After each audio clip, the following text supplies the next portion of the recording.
Oi, aqui é a Jéssica e hoje a gente vai conversar sobre esse clássico sensacional que é o Moll Flanders, do Daniel Defoe.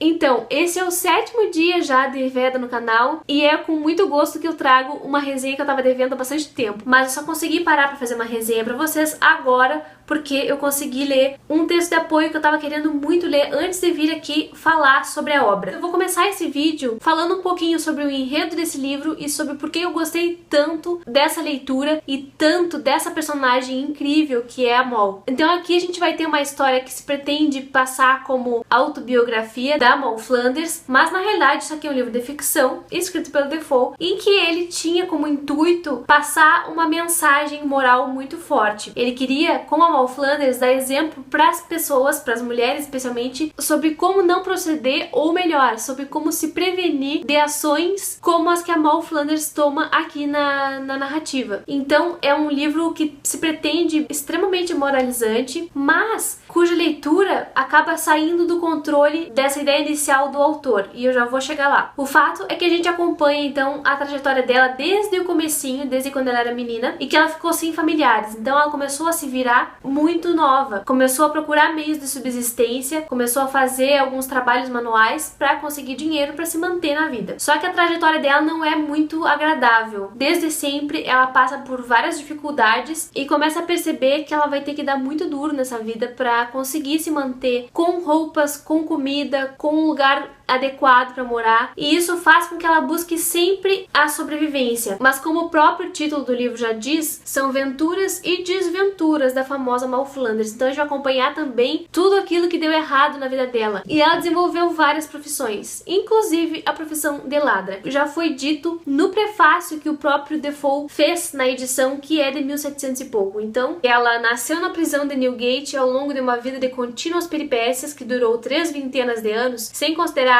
sua infância. Foi por 12 anos prostituta, por 12 anos ladra, casou-se 5 vezes, uma das quais com o próprio irmão, foi deportada por 8 anos para Virgínia e enfim enriqueceu, viveu honestamente e morreu como penitente. Aqui já tem basicamente um resumo de como foi a trajetória da Moll. Então qual seria a graça dessa narrativa se a gente já sabe tudo o que aconteceu na vida dela? Pra mim, a graça tá na escrita e a graça tá nos próprios episódios que vão ser desenvolvidos ao longo do texto. Pelo que eu li aqui nos textos de apoio, tanto os que vêm nesse livro quanto o que eu encontrei aqui nesse livro teórico, que é A Ascensão do Romance, do Ian Watt, o Defoe é um cara que escreve muito bem episódios. Então ele constrói muito bem as cenas e ele vai fazer de tudo para narrar da forma mais maravilhosa determinada cena. E ele vai pulando de cena em cena. Muitas coisas acontecem em poucas páginas. Então a gente quase não tem um alívio de tantos acontecimentos pelos quais passa Moll Flanders. Eu acho isso muito bom. Há muita crítica a respeito dessa técnica narrativa, que seria bastante tosca, digamos assim, para a crítica literária, mas eu acho que é um romanção gostoso de acompanhar, e o Defoe escrevia livros para o povo ler. Então era uma coisa popular, que era para todo mundo ler, ele queria ser lido. Então a gente tem aqui todas essas peripécias da Moll Flanders com um intuito moralizante, como eu já falei, mas o autor não parece muito comprometido com isso que ele diz, não. O livro começa com um prefácio do próprio autor,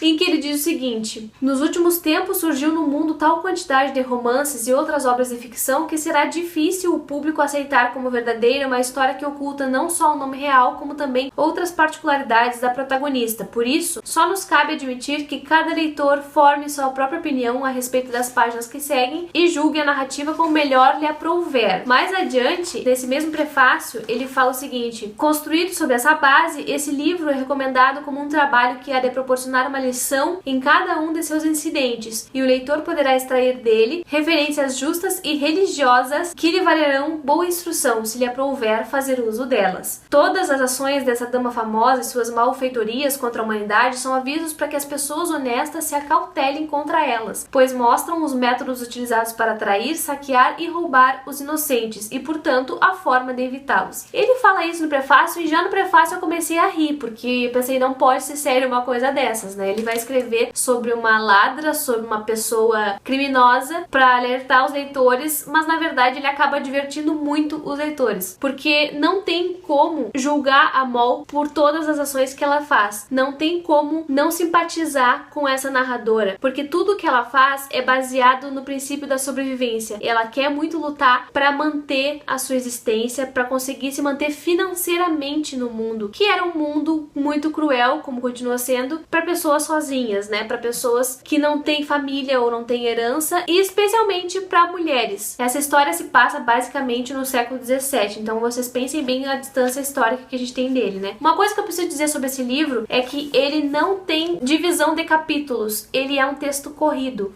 então pra parar fica bastante difícil, mas ao mesmo tempo a gente não quer parar porque acontece tanta coisa e é tão envolvente e a forma como ele escreve é tão gostosa que a gente se envolve demais na narrativa. Então, eu não vou falar sobre vários dos acontecimentos, não vou desenvolver a ideia dos acontecimentos, porque eu quero que vocês leiam e vejam como ela passou por tanto casamento, como ela passou por pobreza, como ela teve vários filhos e o que ela fez com esses filhos, como ela se virou pra lidar com eles. Tem a questão da Virginia também, ela vai para os Estados Unidos e lá é um outro mundo, com uma outra forma de organização, de divisão econômica, social. Ela cresce bastante e prospera lá, mas a forma como ela faz isso, a astúcia, a perspicácia dela em sempre superar as dificuldades e dar um jeito de bolar um plano novo, eu acho isso sensacional. Então, o que eu posso dizer é que eu gostei da Moll pelas atitudes dela, que hoje a gente pode ler como feministas, né? Embora na época não houvesse isso, não se pensasse muito nos direitos da mulher, mas a Moll tem sempre aquela intenção de ser independente. E isso também é destacado no pós-fácil, onde tem um texto da Virginia Woolf, e ela defende com unhas e dentes a Moll. Ela fala de como ela tinha atitude e como ela nunca deixou de lutar pela independência financeira, que é algo que a Virginia Woolf mesmo defendia na época em que ela viveu. Pra falar sobre a Moll feminista, eu vou ler um trecho em que ela aconselha uma amiga dela, que tá prestes a se juntar com um embuste, mas acontecem algumas coisas ali. A Moll apresenta toda uma reflexão a respeito do papel da mulher, sobre como a mulher estava subjugada naquela sociedade. Nesse trecho aqui, ó. Como todas as vantagens estavam infelizmente do lado dos homens, descobri que a mulher perdera o direito de dizer não. Agora, a mulher via um pedido de casamento como um favor, e se alguma jovem tivesse a soberba de opor uma negativa, nunca mais teria oportunidade de fazê-lo pela segunda vez, que dirá de reparar aquele passo em falso e aceitar amanhã quem ela recusara ontem. Os homens tinham tamanho poder de escolha que bem triste era a situação das mulheres. Ao homem bastava bater em uma porta, e se por raro acaso fosse rejeitado numa casa, de certo seria acolhido na seguinte. E mais adiante ela fala: procurei tirar de sua mente aquela mediocridade, como defini. Disse-lhe que mesmo na baixa condição em que me encontrava, teria desprezado um homem que me julgasse na obrigação de aceitá-lo apenas por sua palavra, sem me deixar a liberdade de informar-me a respeito de sua fortuna e de seu caráter. E também disse que, tendo ela boa fortuna, não tinha necessidade de curvar-se ante os costumes odiosos da época. Já era absurdo que os homens pudessem insultar as mulheres que não possuíam dinheiro suficiente para serem levadas em consideração. Mas se ela deixava passar tal afronta sem se ofender, rebaixava seu valor para sempre e seria desprezada por todas as mulheres daquela parte da cidade. A mulher não deve jamais perder uma oportunidade de se vingar de um homem que a tratou mal, já que não faltavam maneiras de humilhar um tipo como aquele, pois de outra forma as mulheres seriam as criaturas mais infelizes do mundo. Então ela vai sempre destacar que, já que tem tanto poder na mão dos homens, as mulheres precisam fazer algumas coisas, usar alguns subterfúgios para se vingar dessa dominação, desse poderio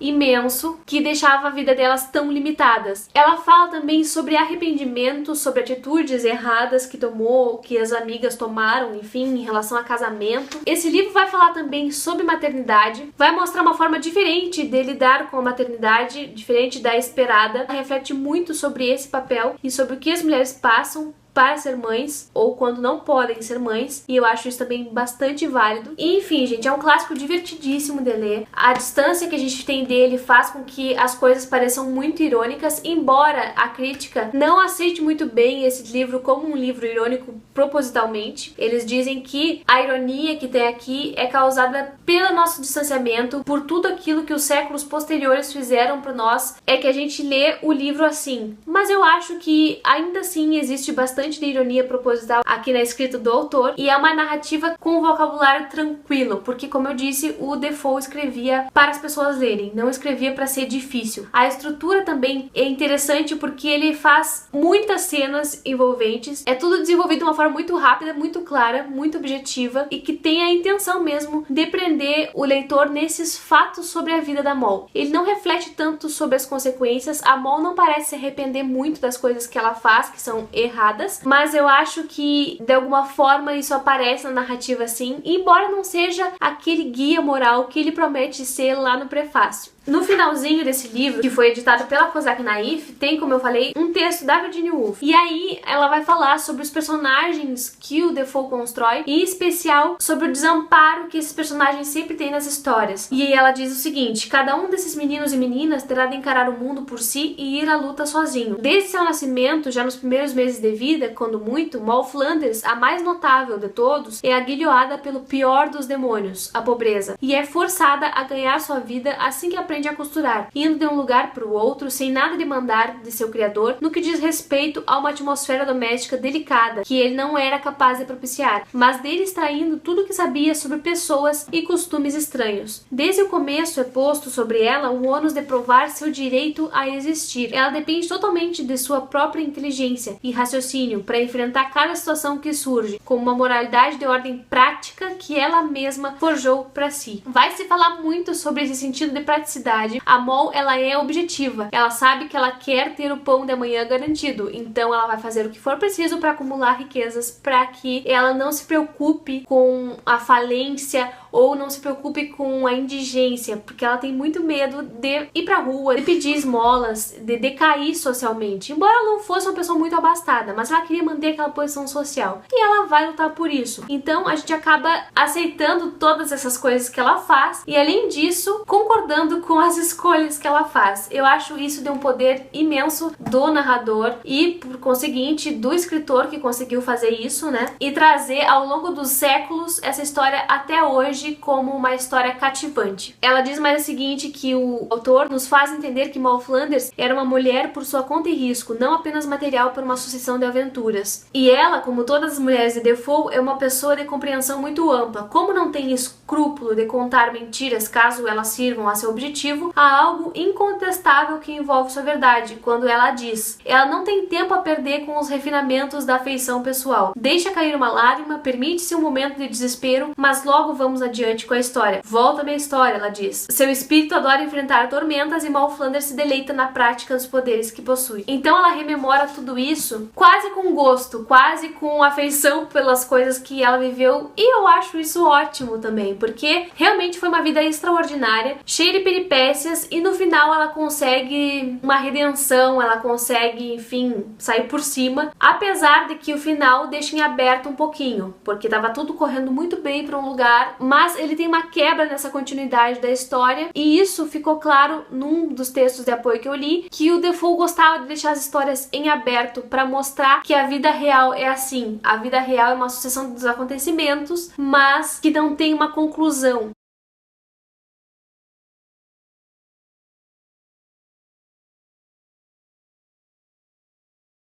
Enfim, tem um texto aqui nesse livro que eu recomendo bastante, que é só sobre Moll Flanders. É um capítulo que tem 44 páginas, mas vale muito a pena porque ele analisa toda a construção do romance, a estrutura dele, e ele prova por A mais B por que ele acha que o Defoe apresentava vários problemas na escrita dele, mas que ainda assim é um cara que foi muito à frente do seu tempo e conseguiu apontar coisas que romancistas de 2 séculos depois foram entender. Então ele, nesse sentido, era um vanguardista, e eu acho que esse texto vale muito a pena. Então é isso. Fica aqui a minha forte recomendação para que todo mundo leia Moll Flanders. Eu espero que alguma editora relance esse livro aqui no Brasil, porque vale muito a pena ser lido. O Defoe escreveu uma história sensacional, mesmo que ele não quisesse ter escrito sobre uma mulher empoderada, ele escreveu. E acho que toda a repercussão que isso causa, se ele tinha essa intenção ou não, se ele estava sendo irônico ou não sobre as questões todas que ele levanta no romance, só faz com que o romance seja engrandecido, com que ele seja válido ainda hoje. Comenta aqui embaixo se já leu esse livro. Se está chegando agora, seja muito bem-vindo. Muito obrigada pela companhia até aqui e a gente se vê no próximo vídeo.